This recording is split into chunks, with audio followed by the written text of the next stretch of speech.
राम राम जी। मैं प्रतिभा तिवारी आप सभी राम भक्तों को सादर प्रणाम करती हूँ। डिवाइन मैसेज 555 में आप सभी का स्वागत है। तो चलिए देखते हैं आपके पार्टनर की करंट एनर्जी क्या है अभी इसी वक्त जब आप ये वीडियो देख रहे हैं।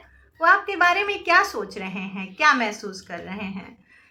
तो आपके पार्टनर तो आपसे शादी करना चाहते हैं यही सोच रहे हैं वो। उनके दिलो दिमाग में इस वक्त आपसे शादी करने का फितूर छाया हुआ है।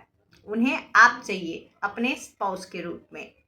तो अगर आपके पार्टनर मैरिड हैं और उनकी एक फैमिली है, बेबी है, बच्चे हैं, या फिर हस्बैंड हैं, बच्चे हैं, या फिर आपके पार्टनर मैरिड नहीं हैं लेकिन फिर भी उनकी फैमिली, उनके मदर फादर का बहुत ज़्यादा इन्फ्लुएंस है उनके ऊपर। वो अपने माता पिता की बातें बहुत ज़्यादा मानते हैं, उनको बहुत ज़्यादा मान सम्मान देते हैं, उनकी ही बातों को सर्वोपरि मानते हैं।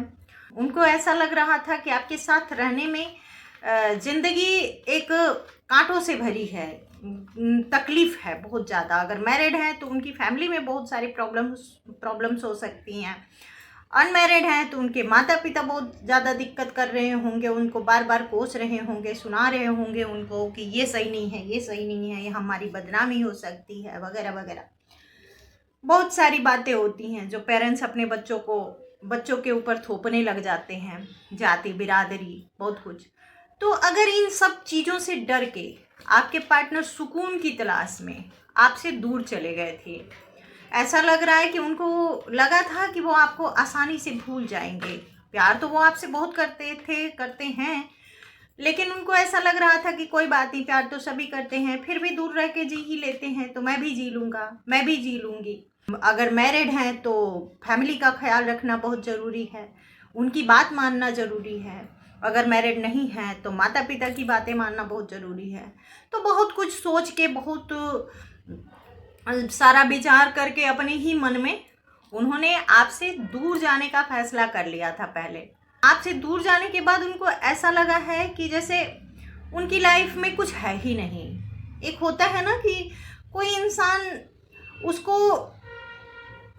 हर चीज़ दे दिया जाए, चारों तरफ से ऐश्वर्य वैभव सब कुछ है, उसके सामने मनपसंद का भोजन है, लेकिन फिर भी उसका खाने का दिल नहीं करता। क्यों? क्योंकि वो अंदर से खुश नहीं फील करता, अंदर से उन चीज़ों की उसे इच्छा ही नहीं होती है, उसे चाहिए होता है कुछ और।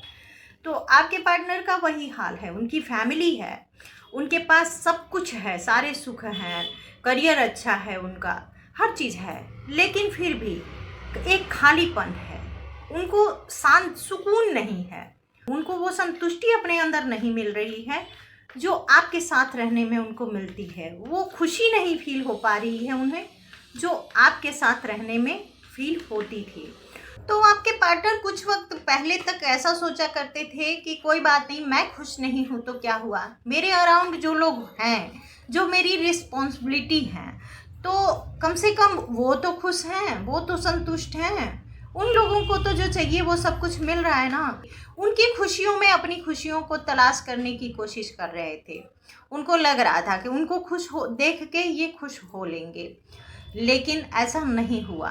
धीरे धीरे इनको आपकी यादें बहुत ज़्यादा जकड़ने लगी अपने अंदर, और आपकी याद बहुत ज़्यादा आने लगी है। इस वक्त वर्तमान के हालात कहें तो ये अपने आप को रोक नहीं पा रहे हैं, कंट्रोल नहीं कर पा रहे हैं। ये देख रहे हैं कि इनके सारे दोस्त खुश हैं, वो अपने अपने पर्सन के साथ अच्छा वक्त बिता रहे हैं, सबकी लाइफ में एक नई शुरुआत हो चुकी है, सब लोग कुछ ना कुछ कर रहे हैं अपनी लाइफ में, और इनकी ज़िंदगी जैसे स्टक हो गई है, एक ही जगह रुक गई है।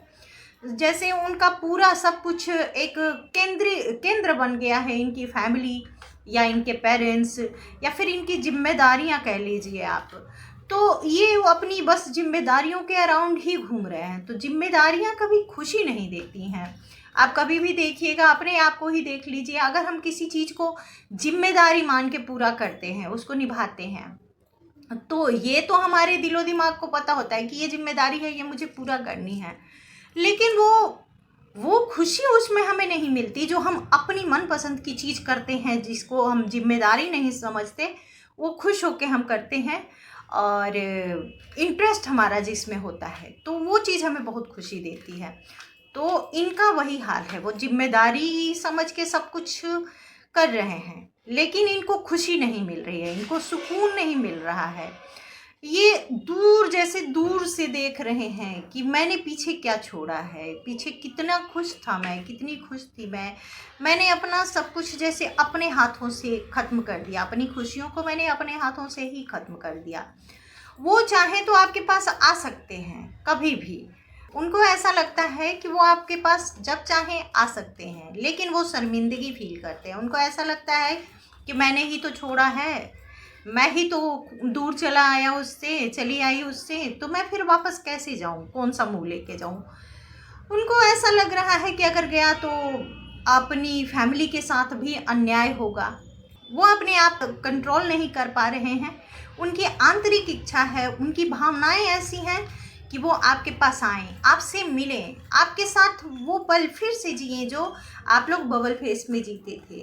वो फिर से वो छोटे से बच्चे की तरह, प्यार में डूबा हुआ बच्चा जैसे खिल जाता है अपने प्रेमी प्रेमिका को देख के, वैसे ही खिल जाना चाहते हैं आपको देख के। उम्र चाहे कोई भी उनकी हो, लेकिन आप उनके लिए टीनेजर वाला प्यार हैं। तो वो ऐसे ही फिर से महसूस करना चाहते हैं उन पलों को। वो फिर से आपका हाथ पकड़ के भागना चाहते हैं, दौड़ना चाहते हैं, खिलखिलाना चाहते हैं, नाचना चाहते हैं। जैसे कुछ चैनल हो रहा है मुझे कि जैसे कोई रोड पे हाथ पकड़ के दोनों हाथ फैला के घूम रहा हो, अपनी खुशियों को एंजॉय कर रहा हो, मन कर रहा हो कि खूब शोर मचाएं, खूब हंगामा करें, एक दूसरे के साथ दो प्रेमी प्रेमिका खुश होके एकदम से सारी दुनिया भूल के आपस में ही एकदम से खुश हैं, बस एक दूसरे को देख के। वो उनको ये एहसास नहीं है कि कोई और भी देख रहा है, वो बस उस पल को एंजॉय कर रहे हैं, एंजॉय करना चाहते हैं। तो आपके पर्सन ऐसे ही ख्वाब सजा रहे हैं। वो चाहते हैं कि वो आपसे शादी करें, आपको अपनी फैमिली में इंक्लूड करें, अगर पॉसिबल है आपकी शादी तो। अगर वो कमाने हैं तो वो चाहते हैं कि कोई ऐसा चमत्कार हो जाए जिससे उनके माता पिता मान जाएं और आपको वो अपनी लाइफ में लेके आ पाएँ, आपके साथ पूरी ज़िंदगी बिता पाएँ।